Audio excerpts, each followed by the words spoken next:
Hello friends, this is Rajesh. Welcomes you in GATE Masters. GATE Masters में आप सभी का स्वागत है। तो जैसा कि आपको पता होगा कि आज से पहले ने अभी तक हमने स्लैब तक कंप्लीट कर लिया है टोटल आरसीसी में, ठीक है। और अभी तक टोटल 27 लेक्चर कंप्लीट हो चुके हैं और बाकी अभी एक चैप्टर और है, ठीक है, फुटिंग, ठीक है। तो आज हम लोग फुटिंग स्टार्ट करने वाले हैं और उसमें हम लोग पढ़ेंगे कि फुटिंग क्या होता है। और फिर सबसे पहले आप जब फुटिंग सुनते हैं तो आपके माइंड में 2-3 क्वेश्चन एराइज होता होगा कि जैसे फुटिंग क्या होता है और इसको हम लोग डिज़ाइन क्यों करते हैं और फुटिंग और फाउंडेशन में डिफरेंस क्या है, ठीक है। ये सब कुछ बेसिक्स क्वेश्चन हैं जो आपके माइंड में आते होंगे। तो आज हम सब क्वेश्चन, आपके जो जितने भी क्वेश्चन हैं सबका जो है सॉल्यूशन हम आपको देंगे और उम्मीद करेंगे कि जब आप इस टॉपिक को कंप्लीट करेंगे तो आपके पास किसी भी तरह का कोई डाउट नहीं है, ठीक है। ये फुटिंग लगभग 3 लेक्चर में कंप्लीट हो जाएगा। तो टोटल आरसीसी जो है वो हमारा 30 लेक्चर का होगा और कंप्लीट वीडियो जो है आपका, जैसे यूट्यूब में आप हमारे चैनल पर जा कर के गेट मास्टर्स आप टाइप करेंगे सर्च बार में तो गेट मास्टर्स का चैनल आएगा और उस पर आपको लगभग 400-500 के आसपास वीडियो शो करेगा और उसको आपको क्लिक करना है और उसमें प्लेलिस्ट में जाइएगा तो आपको सिविल इंजीनियरिंग नाम का प्लेलिस्ट मिलेगा, ठीक है।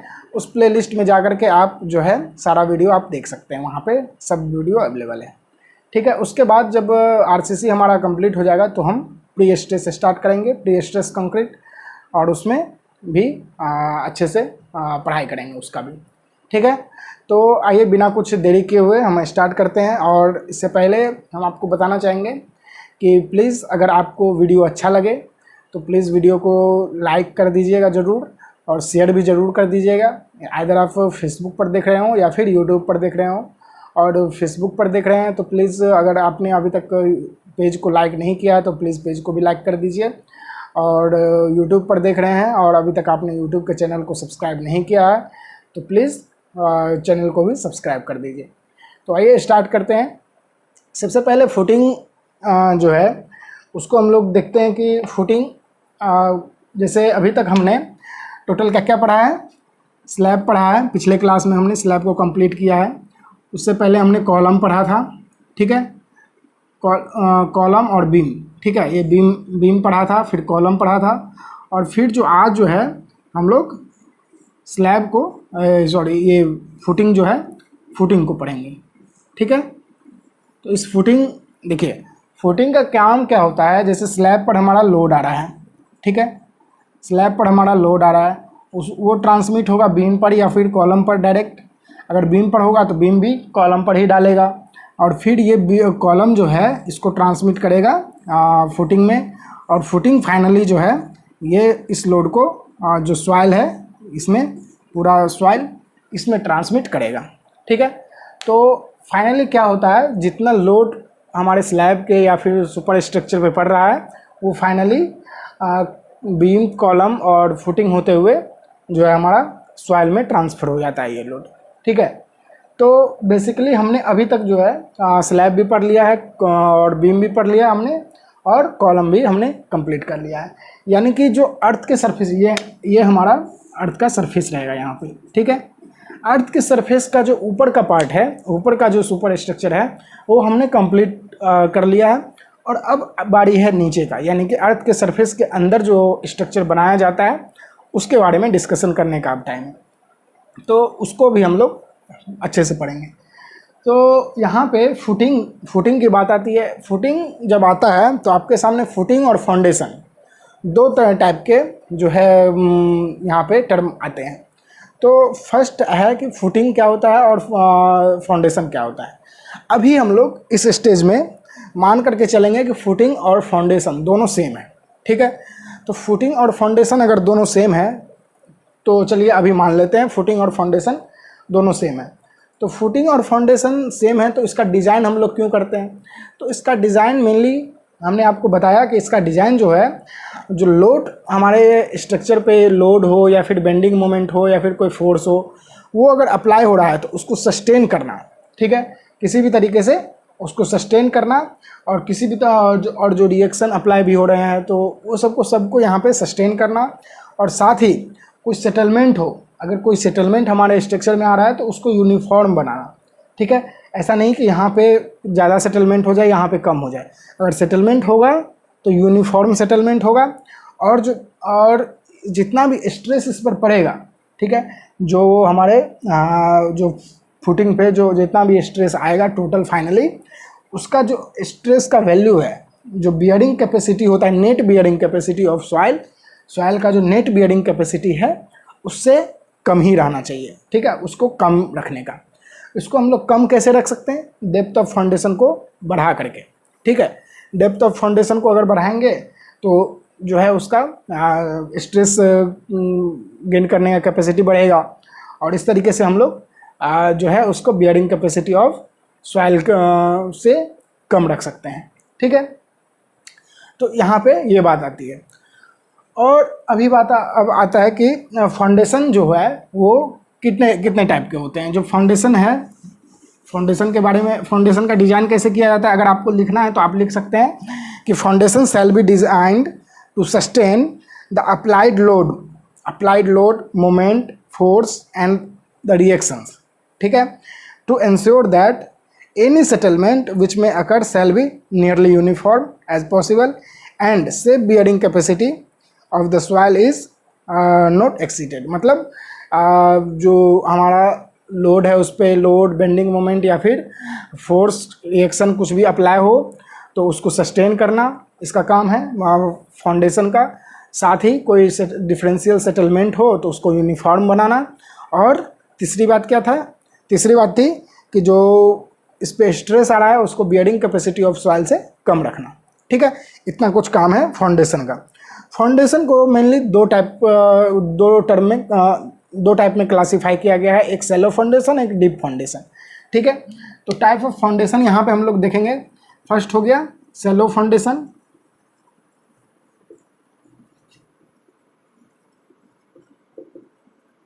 सेकेंड है डीप फाउंडेशन।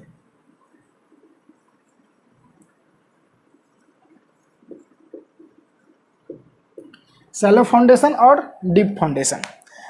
तो यहाँ पे जो है, अब यहाँ पे डिफरेंस की बात आती है, फाउंडेशन और फुटिंग में क्या डिफरेंस है। ठीक है, वो अभी हमने थोड़ी देर पहले हमने आपको बताया था कि अभी मान करके चलेंगे कि फाउंडेशन और फुटिंग सेम है। तो यहाँ भी यही बात है कि फाउंडेशन और फुटिंग सेम है, बट यहाँ पे है कि एक फुटिंग जो है एक स्पेशल टाइप का फाउंडेशन है जो सेलो डेप्थ का होता है, यानी कि कम डेप्थ का। ठीक है, अगर फाउंडेशन है तो फाउंडेशन सेलो भी होता है और डीप भी होता है, दोनों फाउंडेशन होता है। लेकिन अगर हम फुटिंग की बात करें तो फुटिंग हमारा जो होगा सिर्फ सेलो डेप्थ का जब आएगा, यानी कि कम डेप्थ में अगर डिज़ाइन किया जाए तो उसको फुटिंग बोलेंगे, और ज़्यादा डेप्थ में किया जाए तो उसको फाउंडेशन बोल सकते हैं। कम में भी फाउंडेशन बोलेंगे और ज़्यादा में भी फाउंडेशन बोलेंगे, बट उसका जो कम वाला स्पेशल केस है उसको हम लोग फुटिंग भी बोल सकते हैं, ये हम बोल सकते हैं। जैसे सेलो फाउंडेशन होता है तो सेलो फाउंडेशन ही फुटिंग है। यहाँ पे हम लोग ऐसे देख सकते हैं कि सेलो फाउंडेशन जो है, सेलो फाउंडेशन वही फुटिंग है। तो सेलो फाउंडेशन मेनली हम लोग यहाँ पे सेलो फाउंडेशन का डिजाइन पढ़ेंगे। ठीक है, किस तरीके से हम लोग आरसीसी के हेल्प से, यानी कि रेनफोर्स्ड कंक्रीट के रूप में इसको सेलो फाउंडेशन का डिजाइन करते हैं, वो हम यहाँ पे मेनली पढ़ेंगे। ठीक है, तो सेलो फाउंडेशन जो है वो कुछ टाइप होते हैं इनके। तो जैसा कि आपको पता होगा कि सेलो फाउंडेशन 5 तरीके के होते हैं। ठीक है, तो ये कौन कौन से 5 तरीके हैं ये हम आपको अभी बताना चाहेंगे। कि फर्स्ट है, जैसे आपके सामने पेडेस्ट्रल, प्लेन कंक्रीट का पेडेस्ट्रल बना दो।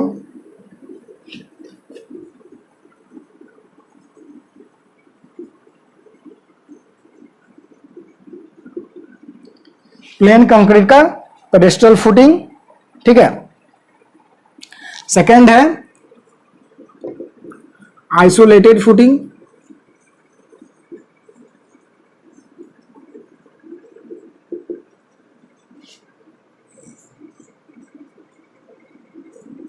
थर्ड है आपके सामने कंबाइंड फुटिंग।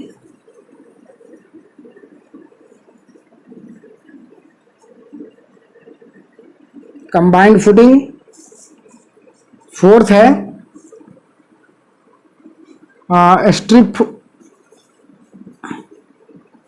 स्ट्रिप और वॉल फुटिंग,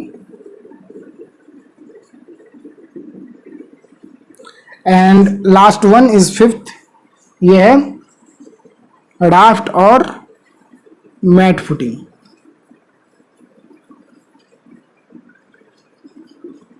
ठीक है, ये 5 टाइप के सेलो फाउंडेशन है जिसका हम लोग डिजाइन कर सकते हैं आरसीसी के हेल्प से फुटिंग के टर्म में। ठीक है, ये सबको हम लोग फुटिंग बोलते हैं क्योंकि ये सेलो फाउंडेशन है। सेलो डेप्थ का जो फाउंडेशन होगा उसको हम लोग फुटिंग बोलेंगे। ठीक है, आपको इतना ध्यान रखना है, जो फाउंडेशन होगा हमारा अगर उसका डेप्थ कम हो, सेलो डेप्थ हो, तो उसको हम लोग फुटिंग बोलेंगे। सेलो फाउंडेशन का डिजाइन कब किया जाता है तो आपको पता होगा, सेलो फाउंडेशन का डेप्थ कम होता है, यानी कि ऐसा हमारा लोकेशन, ठीक है, ऐसा लोकेशन जहां पे कम ही डेप्थ में सॉइल के पास इतना स्ट्रेंथ हो कि हमारा जो सुपर स्ट्रक्चर पे लोड आने वाला है, जो स्ट्रेस आने वाला है, उसको जो है वो सस्टेन कर ले, यानी कि उसका बियरिंग कैपेसिटी कुछ ही डेप्थ में बहुत अच्छा बियरिंग कैपेसिटी अगर हमें मिल जाए तो हम यहाँ पे सेलो फाउंडेशन का डिजाइन कर देंगे। ठीक है, तो मेनली सेलो फाउंडेशन का डिजाइन वैसे रीजन में किया जाता है जहाँ पे कम ही डेप्थ में, सेलो डेप्थ में ही बियरिंग कैपेसिटी हमें, जो रिक्वायर्ड बियरिंग कैपेसिटी है, नेट बियरिंग कैपेसिटी, वो हमें मिल जाए। ठीक है, तो ये बातें हो गई। अब सेकंड तो है डीप फाउंडेशन। डीप फाउंडेशन को यहाँ पे हम लोग नहीं पढ़ेंगे। ठीक है, डीप फाउंडेशन का डिजाइन हम लोग ही नहीं करेंगे। बाकी सारे डिटेल में जो है, इसको फाउंडेशन का डिटेल अगर पढ़ना है तो आप सॉइल मैकेनिक्स का जो लास्ट पार्ट है फाउंडेशन का, उसमें आप लोगों को अच्छे से पढ़ाया जाएगा। ठीक है, तो अभी जैसे बात करते हैं कि ये सब हो गया, अब डेप्थ ऑफ फाउंडेशन की बात आती है। यहाँ पे फाउंडेशन का डिजाइन हमें करना है और सब कुछ तो डेप्थ पर ही डिपेंड कर रहा है। तो कितना डेप्थ होना चाहिए मिनिमम? ठीक है, मिनिमम डेप्थ कितना होना चाहिए, इसके लिए रिंकाइन ने एक अपना फॉर्मूला दिया है कि मिनिमम डेप्थ कितना होना चाहिए सेलो फाउंडेशन का। ठीक है, तो सेलो फाउंडेशन का मिनिमम डेप्थ कम से कम, किसी भी रीजन में आप जाइए तो कम से कम जहां पे बहुत ज्यादा स्ट्रेंथ हमें बियरिंग कैपेसिटी मिल भी गया, फिर भी वहां पे 50 सेंटीमीटर कम से कम हमें डेप्थ देना है। किसी भी रीजन में आप चले जाए, कम से कम 50 सेंटीमीटर का, यानी कि आधे मीटर का, 0.5 मीटर का हमें डेप्थ देना जरूरी है। उतना डेप्थ हमें देना पड़ेगा अकॉर्डिंग टू IS 1080 के अनुसार। IS 1080 में इसके बारे में बताया गया है, उसके अनुसार जो है 50 सेंटीमीटर का मिनिमम डेप्थ वहां पे देना जरूरी है, सेफ बियरिंग कैपेसिटी वहां पे अवेलेबल इंश्योर करने के लिए। ठीक है, तो रेंकाइन का क्या फॉर्मूला है? रेंकाइन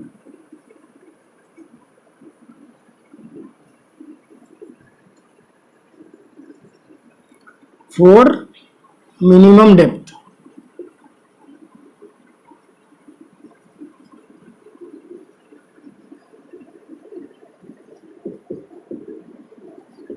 मिनिमम डेप्थ ऑफ फुटिंग के लिए रेंकाइन का फॉर्मूला है। यहाँ पे आप देख सकते हैं कि इसका जो ये बोलता है कि DF equal to Q by gamma, ठीक है, into 1 minus sine five divided by 1 plus sine five.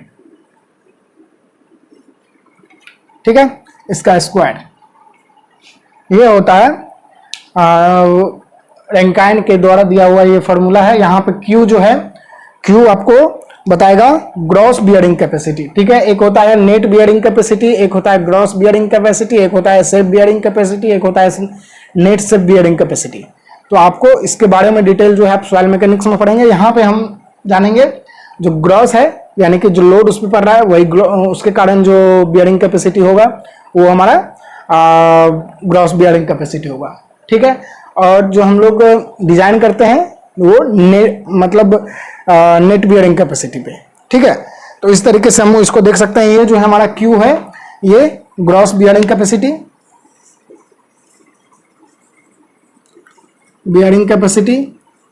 और ये है यूनिट वेट ऑफ सॉइल, और ये फाई क्या है? Friction angle.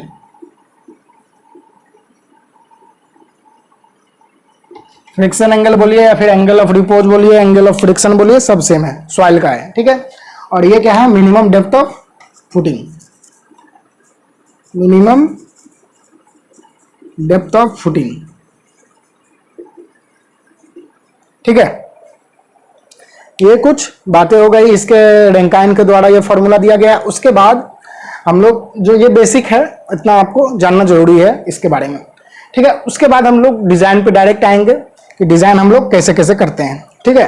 तो कुछ डिजाइन कंसिडरेशंस हैं, आईएस कोड में दिया हुआ है, इसको फॉलो करना पड़ेगा हमें। कोई भी फुटिंग का डिजाइन अगर करेंगे तो इसको हमें फॉलो करना होगा, ठीक है। तो कुछ डिजाइन कंसिडरेशंस हैं, वो क्या क्या है आप यहाँ पे देख लीजिए।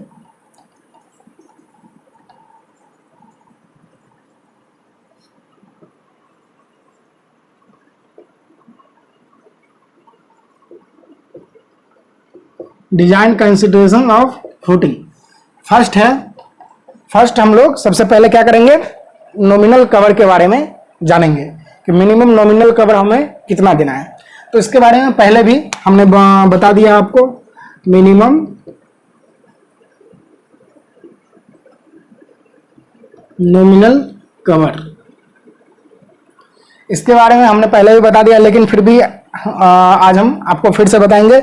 इसका जो इसके बारे में बताया जो गया है क्लॉज नंबर 26.4.2.2 में, ठीक है। आईएस कोड में क्लॉज नंबर 26.4, ठीक है, 26.4.2.2 इतना क्लॉज नंबर में आपको आईएस 456/2000 की बात कर रहे हैं यहाँ पे, ठीक है। उसमें इस क्लॉज में आपको यहाँ पे बताया गया है कि मिनिमम नॉमिनल कवर कितना होना चाहिए फुटिंग के केस में। सेकंड है थिकनेस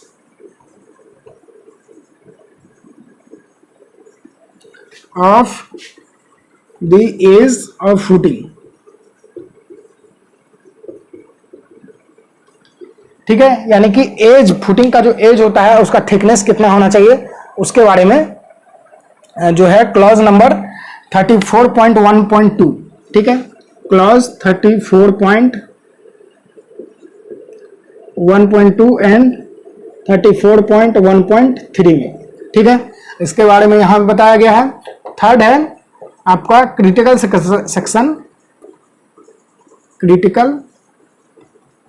सेक्शन फॉर बेंडिंग,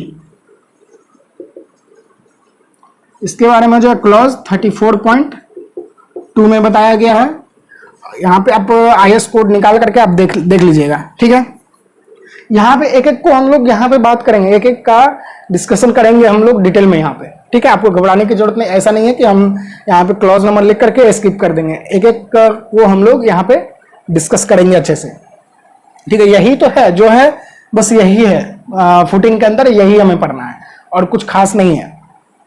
तो फोर्थ है critical section for shear, critical section for shear, clause number 34.2.4, ठीक है। फिफ्थ है चेक करना है किसके लिए, बॉन्ड के लिए, बॉन्ड यानी कि डेवलपमेंट लेंथ के लिए, ये क्लॉज नंबर 34.2.4.3 में दिया हुआ है। उसके बाद 6 है टेंसाइल एनफोर्समेंट के बारे में देखना है, इसका जिक्र है 34.3 में, ठीक है। उसके बाद 7th है transfer of load at the base of column,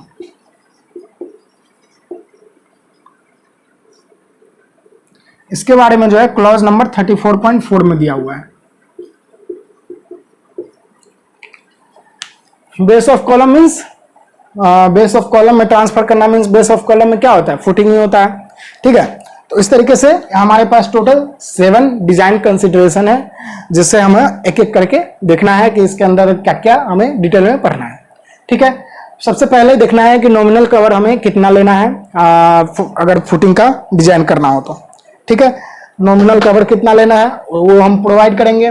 उसके बाद चेक करना है कि जो थिकनेस है जो फुटिंग का, तो एक तरह से स्लैब टाइप का ही होता है वो, तो उसका थिकनेस हम लोग कितना लेंगे, फिर उसको चेक करना है, उसको देखना है। और फिर उसके बाद क्रिटिकल सेक्शन बेंडिंग का कहाँ होता है वो भी यहाँ पे आपको बताया जाएगा। फिर क्रिटिकल सेक्शन शियर के केस में, अगर शियर के लिए क्रिटिकल सेक्शन हमें देखना हो तो वो कहाँ होता है और उसके लिए डिजाइन हम लोग कैसे करते हैं। फिर बॉन्ड के लिए भी चेक करना है, और फिर टेंसाइल रेनफोर्समेंट वहाँ पे देंगे। टेंसाइल रेनफोर्समेंट में कैसे देते हैं, कौन कौन से बार के फॉर्म में देते हैं, डाया कितना होता है, स्पेसिंग कितना होता है, सब हम लोग यहाँ पे देखेंगे। उसके बाद लोड का ट्रांसफर कैसे होता है, लोड का ट्रांसफर यानी कि जो कॉलम से फुटिंग में लोड का ट्रांसफर कैसे होता है वो भी हम लोग यहाँ पे बातें आएंगी किसका, डबल बार की। ठीक है, डबल बार की बातें यहाँ पे आएगी। तो जो एक्स्ट्रा रेनफोर्समेंट डबल बार होता है वो सब हम लोग यहाँ पे डिटेल में पढ़ेंगे। ठीक है, तो देखते हैं, इसको हम लोग 2 पार्ट में पढ़ेंगे। जैसे आज जहाँ तक हो सकता है कि अगर 2-3 यहाँ पे आज डिस्कस कर लेंगे, बाकी हम लोग कल करेंगे। ठीक है, तो सबसे पहले हम यहाँ पे देखते हैं कि नॉमिनल कवर के बारे में, कि नॉमिनल कवर के क्या कितना होता है। हमने आपको पहले भी बताया था कि नॉमिनल कवर जो है स्लैब के केस में कितना लेते हैं, स्लैब के केस में 20। ठीक है, स्लैब के केस में 20, फिर बीम के केस में 25, स्लैब उसके बाद कॉलम के केस में 40 और फुटिंग के केस में 50। ठीक है, यही होता है ना। तो यहाँ पे क्या हो जाएगा, मिनिमम नॉमिनल कवर 50 mm का हमें प्रोवाइड करना होगा। ठीक है, मिनिमम नॉमिनल कवर हमें 50 mm का प्रोवाइड करना होगा, और इतना का हम लोग प्रोवाइड करेंगे। इसको कोड में आप भी देख सकते हैं। ठीक है, फुटिंग के लिए मिनिमम नॉमिनल कवर 50 mm आप लिख सकते हैं कि for footing the minimum nominal cover is 50 mm। Second हम लोग इसमें इतना ही देखना है, और उसका सेकेंड पे डायरेक्ट आएंगे। सेकेंड जो है थिकनेस देखना है हमें, थिकनेस जो कितना लेंगे। ठीक है, जो फुटिंग है उसका थिकनेस हम कितना लेंगे, इसके बारे में क्लॉज नंबर 34.1.2 और 34.1.3 में दिया हुआ है। ठीक है, तो सबसे पहले हम देखेंगे कि यहाँ पे कि अगर जो रेनफोर्स्ड या फिर प्लेन कंक्रीट है, ठीक है, रेनफोर्स्ड कंक्रीट हो या फिर प्लेन कंक्रीट हो, तो उस केस में जो थिकनेस ऑफ स्लैब है वो यहाँ पे थिकनेस ऑफ फुटिंग है वो हम लोग 150 mm लेंगे, और जब फुटिंग जो है हमारा सॉइल पे हो। ठीक है, 2 ही केस हो सकता है, फुटिंग सॉइल पे हो या फिर पाइल पे हो। ठीक है, पाइल पे जब फुटिंग हो तो उस केस में अलग थिकनेस होगा, और जब सॉइल पे डायरेक्ट हो तो उस केस में अलग थिकनेस होगा। तो यही बातें हैं कि जब सॉइल पे हो तो उस केस में मिनिमम जो है थिकनेस 150 mm होना चाहिए, और अगर पाइल पे हो तो उस केस में minimum thickness 300 mm। 150 mm soil पे होगा तब, और 300 mm जब पाइल पे होगा तब। और जब प्लेन कंक्रीट का पेडेस्टल हो, यहाँ पे बातें थी फुटिंग की। ठीक है, फुटिंग अगर हो, चाहे किसी भी टाइप का फुटिंग हो, अगर वो सॉइल पे है तब तो 150 mm, अगर पाइल पे है तो 300 mm, और अगर प्लेन कंक्रीट का पेडेस्टल हो तो उस केस में जो है उस केस में एक यहाँ पे बताया गया, जैसे ये हमारा कॉलम है इसमें, और ये हमारा पेडेस्टल है। ठीक है, प्लेन कंक्रीट का। तो इसके बारे में बताया गया है कि जो ट्रांजिशन पॉइंट है, यानी कि जंक्शन पॉइंट किसका, कॉलम का और पेडेस्टल का, ये दोनों का जो जंक्शन पॉइंट है वहां से लेकर के इस कॉर्नर तक के बीच का जो यहाँ पे इसको मिलाएंगे, और ये जो एंगल है अल्फा का वैल्यू में 10 अल्फा जो है इसका वैल्यू नॉट लेस देन होना चाहिए √100 इंटू Q0/FC +1 से। ठीक है, इससे लेस नहीं होना चाहिए, यानी कि कम से कम हम लोग इतना एंगल देंगे। ये क्या है, प्लेन कंक्रीट का पेडेस्टल है और ये कॉलम है। ठीक है, आपको ध्यान रखना है, ये एंगल का वैल्यू 10 अल्फा जो है उसका वैल्यू √100 Q0/FC +1 से कम नहीं होना चाहिए। यहाँ पे Q0 जो है मैक्सिमम बियरिंग प्रेशर है। ठीक है, यानी कि इस पे बेस पे, पेडेस्टल के बेस पे मैक्सिमम बियरिंग प्रेशर कितना लग रहा है, ये वैल्यू है Q0। और FC का तो आपको पता ही है, कैरेक्टरिस्टिक स्ट्रेंथ है कंक्रीट का। ठीक है, तो ये हमारा हो गया इसके बारे में। थिकनेस के बारे में देखिए, फर्स्ट हमने बताया आपको कि जब हमारा फुटिंग है, कोई फुटिंग हो, या फिर प्लेन कंक्रीट का हो या फिर रेनफोर्स्ड कंक्रीट का हो। अगर हमारा फुटिंग है सॉइल पे है तो उस केस में मिनिमम थिकनेस 150 mm लेंगे, और अगर टाइल पे है तो उस केस में मिनिमम थिकनेस 300 mm लेंगे। और अगर पेडेस्टल की बात आती है तो पेडेस्टल, प्लेन कंक्रीट का पेडेस्टल की बात आती है तो उस केस में जो अल्फा का वैल्यू है, अल्फा क्या है, जो यानी कि जो जंक्शन पॉइंट होता है कॉलम और पेडेस्टल को मिलाने वाला, और ये जो मतलब फुटिंग का जो कॉर्नर पॉइंट है उसको मिला देंगे, और जो एंगल बनेगा वो अल्फा, इसका वैल्यू 10 अल्फा का वैल्यू जो है वो 100 क्यूनट बाई एफसी के +1 से कम नहीं होना चाहिए। ठीक है, इतना आपको ध्यान रखना है। तो ये हो गया। अब थर्ड है इसके अंदर कि critical section for bending check करना है हमें। ठीक है, बेंडिंग का क्रिटिकल सेक्शन कैसे हम लोग निकालेंगे।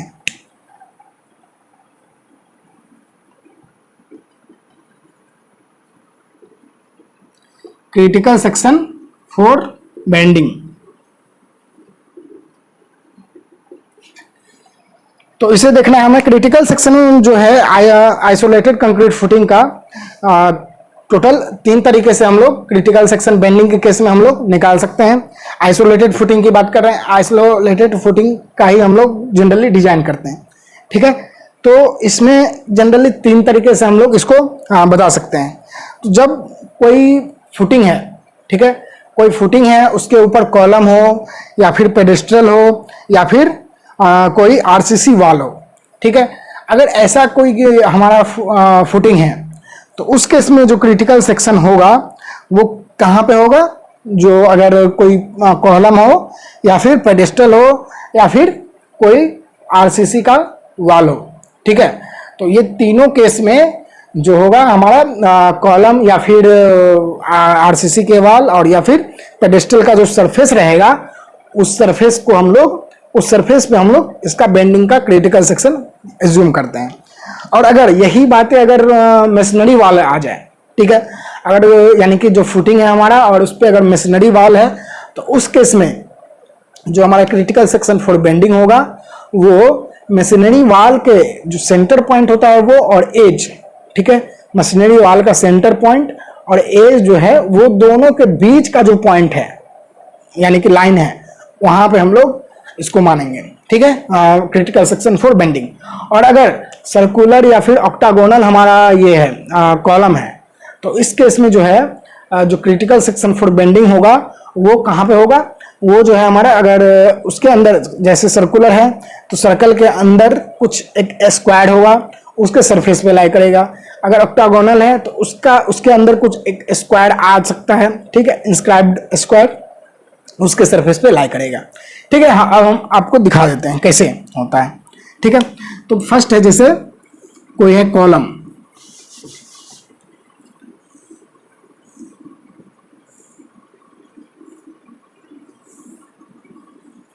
ये है कॉलम।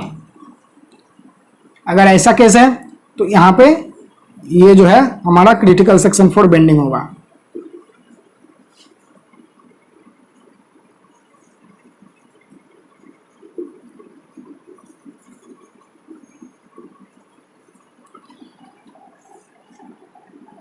अगर कॉलम है उसके नीचे पेडेस्टल आ रहा है और उसके नीचे फुटिंग है, ठीक है, अगर ऐसा है तो पेडेस्टल के यहाँ पे जो है ये हमारा क्रिटिकल सेक्शन फॉर बेंडिंग हो जाएगा। ठीक है, जो वो पेडेस्टल का सरफेस है वो।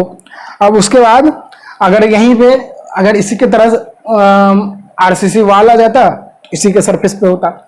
उसके बाद जो है अगर मशीनरी वाल आ जाए तो उस केस में क्या करेंगे, अगर ये मान लीजिए, इसको मान लीजिए आप कि ये मशीनरी वाल है, आरसीसी वाल था तब तो सरफेस पर ही, अगर ये मशीनरी वाल होगा यानी कि ये अगर मशीनरी वाल हो तब कहां पे आएगा, तब जो है हमने आपको बताया इसका जो सेंटर लाइन है, ठीक है, मशीनरी वाल का सेंटर लाइन प्लस इसका सरफेस, दोनों के बीच यानी कि दोनों के मिडिल में ये हमारा क्रिटिकल सेक्शन फॉर बेंडिंग होगा।